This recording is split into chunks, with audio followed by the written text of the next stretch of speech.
Welcome, dear listener, to another chapter of our vidcast series, Awakening. Now what? It's truly wonderful to have you back with me, ready to embark on this profound journey of self-discovery. In our last episode, we ventured into the concept of authenticity, exploring its essence as the personal pilgrimage to uncover the truth of our being on all its levels. Today, we continue this exploration, delving deeper into the intriguing notion of detachment. How do we both embrace ourselves and concurrently detach from our ego?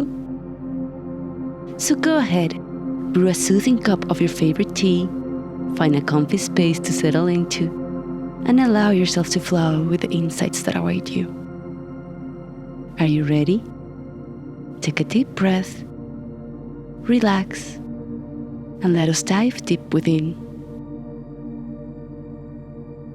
Now let's begin again by exploring our ego. Your ego serves as a complex mental orchestrator existing within the realm of your mind. It weaves your self-narratives and beliefs, crafting your identity and your sense of personhood. It acts as the prism through which you perceive, applying logic and structure to delineate your reality. The realm of thoughts is your ego's dominion, with both your personal tales and perspectives of the world intertwined. The quest for authenticity beckons an intimate dance with the ego, uncovering the stories it is made of, peeling back the layers until you understand how it operates. However, the realm of egoic mind is mesmerizing, often dominating our existence to the extent that we mistakenly identify it as our entire self. The philosopher Descartes' famous quote, "Cogito ergo sum," I think, therefore I am, reflects this misidentification. When we align our sense of self exclusively with our thoughts, we overlook the profound depth of our being. Beyond thought, there exists an underlying consciousness, an observer that transcends the ego's realm. It's crucial to recognize that your ego is not the totality of who you are. Your true essence goes beyond the ego's realm of thought. This isn't mere philosophy. You can experience this firsthand through a simple exercise. Take a deep breath.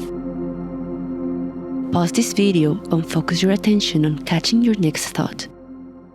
Wait as long as you need, and when you caught it, return to this video. Ready? Go. Did you experience that ever-present awareness within you, even in the absence of thoughts? The more conscious and present you become, the clearer this awareness becomes. This is why spiritual traditions advocate meditation, redirecting focus inward for awareness to observe itself. To witness the impermanent nature of thoughts and sensations.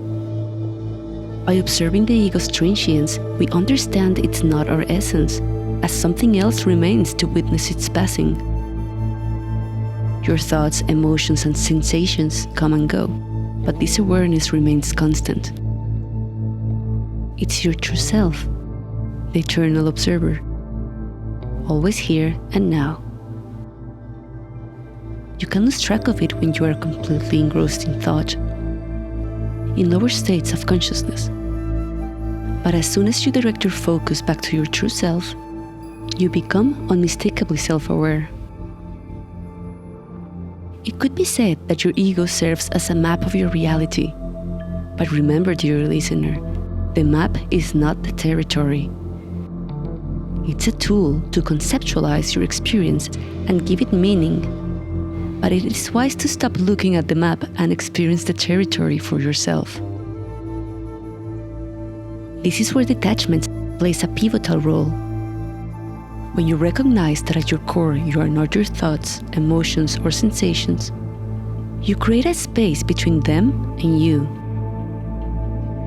By distancing yourself from the ego's identification, you shift perspective and gain heightened awareness. That is, you see more than you did before. You see that you are not your life circumstances, your personality, your past, or your future, You simply are. Right here, right now. This perspective allows you to be able to let go of the ego's narratives. That is, to detach, to not cling to any of the transitory elements of your existence. You can just observe them and allow them to pass through you without attachment or resistance. Like the sky allows the clouds to form and pass across it. Clinging to them is what brings about suffering, for you cannot make a transient thing become permanent. When we attach ourselves to something, we will suffer when we lose it. However, due to the deeper nature of reality, everything changes, but nothing is truly lost. In this deeper realization, you reside in the eternal now, devoid of the illusion of time. You see, time and space are confined to the realm of the ego. To map something out, a time-space dimension is necessary to navigate towards or away from things. Emphasizing duality is essential for egoic existence. Without separation, one thing cannot differ from another. Even language, the primary mode of our thoughts, delineates by applying labels, meant to separate and categorize things relative to each other. We will go a bit deeper into the fascinating illusion of time in our upcoming episode. By cultivating detachment, you embrace the ego as a magnificent tool, one that allows you to participate as a character in the play of reality. A tool that you can use when needed, but you can put down for breaks, all without altering your true self. If you are not your ego, you don't have to cling to it at all times.